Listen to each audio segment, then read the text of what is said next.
Welcome, curious minds, to another deep dive. Today, we're journeying into ancient Egypt.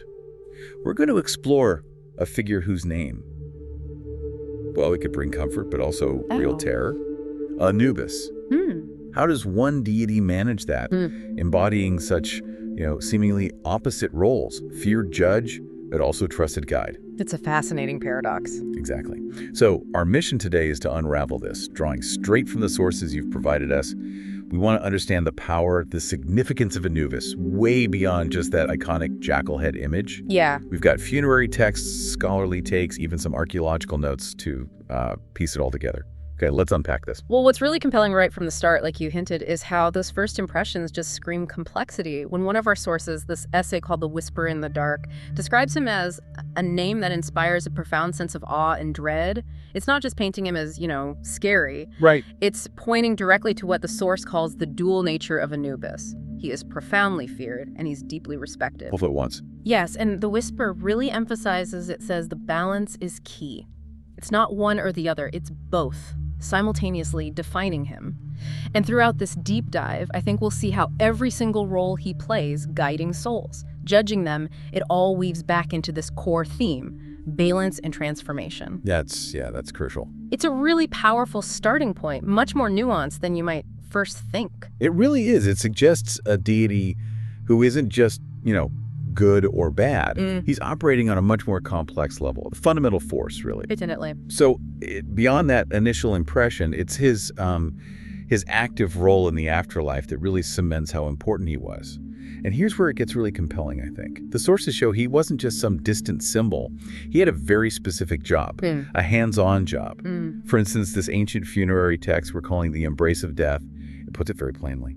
He leads those to the afterlife. It is a serious matter. Serious matter, yeah. It's not just pointing the way, right? This feels like a sacred duty. So what does that tell us about how ancient Egyptians saw things?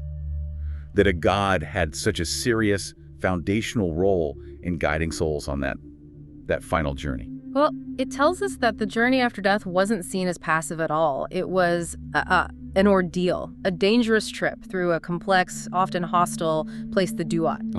The embrace of death, stressing a serious matter, makes sense because, well, other texts back this up. The deceased faced real threats, trials. So Anubis wasn't just a map. Exactly. He was the main escort, the one ensuring the soul actually made it through okay. And this guidance role, it's tied directly to his protective side. Another source we have, these ritual prayers called the Protector's Shield, states it clearly. He protects, they respect. Protects and leads. Right. And if you connect that to the specific dangers mentioned in texts, like devourers, hostile spirits, tricky paths in the underworld, his guidance becomes active protection. He's not just showing the path, he's like fending off dangers, making sure the spiritual body stays whole. This mix of leading and shielding, it must have instilled trust in the dead, obviously, but also this profound sense of his authority among the living. And maybe even a kind of, dark comfort. Yeah, I can see that. He was the one you definitely wanted with you on that trip. So not just the navigator, he's the security detail for the biggest trip ever. That act protection really does elevate his role. It does. But he wasn't finished there, was he? The sources also put him in an even more formidable position, beyond just protection. The scholarly analysis we're calling the judge and guide declares, in one figure, the ultimate authority. That shifts things, doesn't it? From helpful escort to the final decider of your fate. Absolutely. What were the implications of that? Ritually? Socially? A deity holding ultimate authority over where your soul ends up. That transition from guide and protector to judge is, it's critical. It basically shapes the entire ancient Egyptian moral and spiritual world. How so? This is where balancing the scales comes in, a key theme laid out in the judge and guide. It referred to that iconic scene, right? The Hall of Two Truths. The weighing of the heart. Precisely. Anubis presiding over the weighing of the deceased heart against the feather of Ma'at. She's the goddess of truth, cosmic order. And it's crucial to get this. This wasn't just symbolic judgment for them. It was believed to be a real, tangible event. Oh, you determined everything. Everything. Whether your soul got eternal bliss in the field of reeds or, oblivion. Eaten by Amit, the devourer. Oof. High stakes. Extremely high. The judge and guide really stresses this act as the peak of his awe-inspiring power. The fear comes from how absolute his judgment is. No wiggle room. Your heart had to be light, free from sin. But there's respect, too, you said. Yes, the respect comes from his total impartiality, Yeah. the cosmic justice he embodies. There's no arguing, no deals, just the truth of your life laid bare. And it raises a big question for us, What kind of society develops when its whole spiritual framework hinges on this imminent, unwavering judgment by a god like Anubis? It must have created a deeply ethical focus in life. Knowing your actions weren't just seen, they'd be literally weighed on a cosmic scale. That fosters a profound sense of accountability. That's a really powerful point. It makes Anubis not just a figure you deal with after death, but a constant moral compass while you're alive. Exactly. The idea that your deeds would be weighed, your heart on the scale, that's an incredibly strong motivator for living ethically. It connects everyday life directly to eternal consequences. It really does. Okay, so we've covered his actions, guiding, protecting, and judging. Now let's shift a bit. Let's look beyond those direct jobs to the deeper symbolic meaning.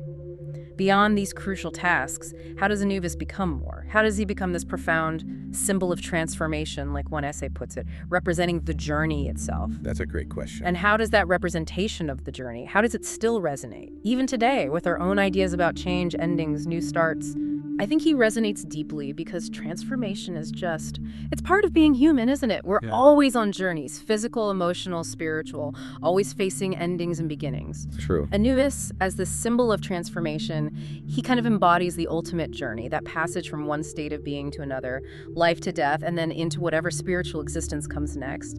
His role in guiding souls, helping with mummification, presiding over judgment, it's all facilitating that huge metamorphosis. Helping them change form, essentially. Exactly. Shedding the earthly form, taking on the spiritual one, getting ready for eternity. And our archaeological notes, the studies of burial practices, we're calling that source an eternal symbol, they really highlight how lasting his symbolism was. He wasn't just remembered. His image, his roles, they stuck around for millennia. Why do you think that is? Because he spoke to a universal truth, I think. The necessity of transformation. And what's really key here is how his dual nature, being feared and respected, is absolutely vital to his power as a symbol of transformation. The balance again. Always the balance. The fear part acknowledges the scary stuff, right? The unknown, the loss, the finality of death.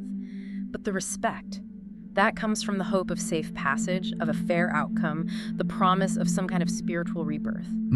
That balance makes him incredibly relatable, even to our own journeys of change. It reminds us that even the toughest transitions have both fear and potential wrapped up in them.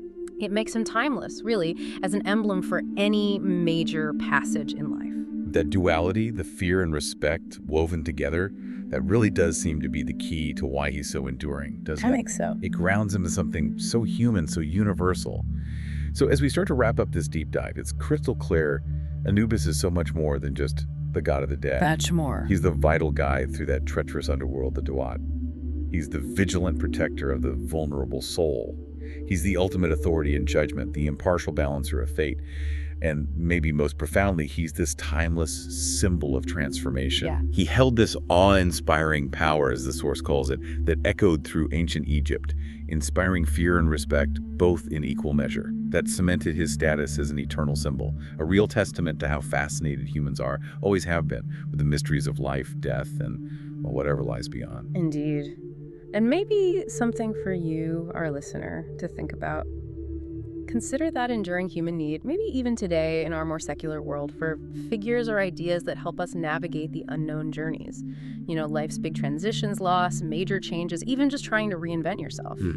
Anubis, with that balanced nature, fear and respect, judgment and guidance, he offers a really potent way to look at our own struggles, to find meaning in endings, in new beginnings, in all the transformations we go through. It's a powerful lens. It really is. These ancient symbols, like Anubis, they still offer deep insights into just fundamental human experiences. They remind us that these old stories, these narratives from thousands of years ago, often hold universal truths about change, about significance, and about the meaning we're all searching for in every kind of ultimate journey.